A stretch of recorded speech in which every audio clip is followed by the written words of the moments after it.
everyone. Our Bible verse for today is 2 Corinthians 10:5.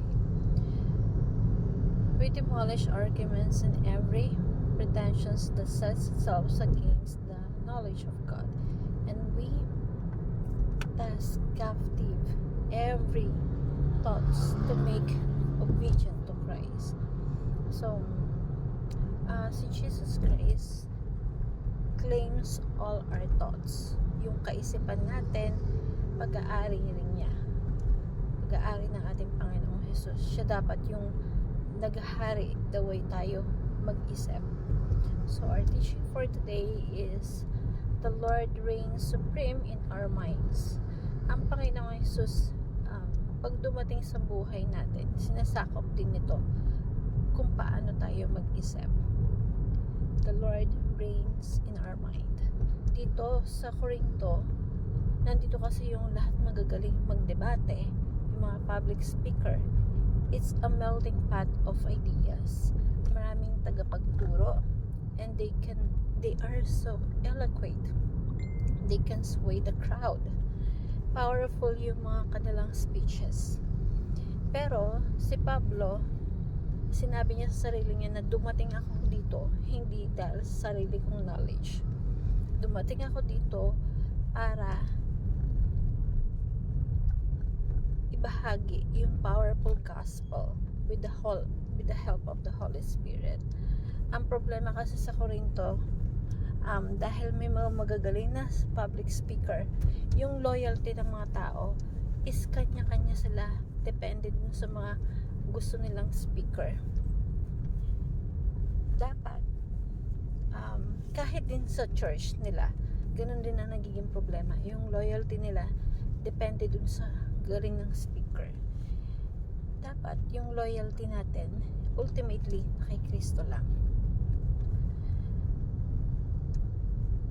Yung mga preacher, nagkakamali sila. Yung tao madaling magkamali. Kaya dapat yung loyalty natin na kay Kristo. The Lord reigns in our mind. Huwag tayong basta-basta magpasway, lalo na dun sa mga charismatic, yung mga sobrang charismatic public speaker na ang gagaling mag-sway ng mind. Yung magagaling mag-manipulate ng emotion. Pero minsan yung pagiging speaker nila out of the Bible na pala. Hindi tayo aware dahil sobrang galing at charismatic nila. So, the Lord reigns supreme in our mind. Dapat itatak natin yan sa isipan natin. And let's the Lord takes our thought captive. Every thoughts na meron tayo, yung kaisipan na meron tayo, yung filosofiya, yung pananaw, dapat maging alipin niyan ni Kristo. Once you become the slave of Christ, you become truly free. Why? Yung iba kasi natatakot na magpa-unders or magpa-authority sa ating Panginoon kasi akala nila hindi sila magiging free. Pero the moment that you are under His authority, that was the moment that you become free. And when you surrender everything to our Lord, it takes our thoughts captive. And yung application nito sa buhay natin, demolish our arguments against God. Yung totoong battle kasi sa buhay natin is kung paano tayo mag-isip. That is the true battle.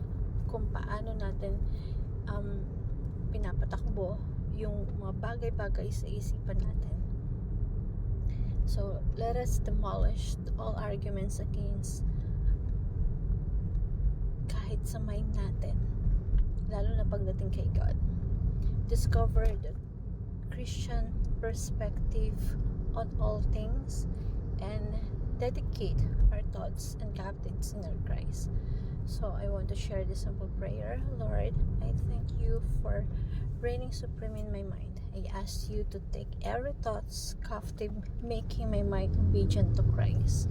Help me to demolish any arguments of ideas that go against your truth.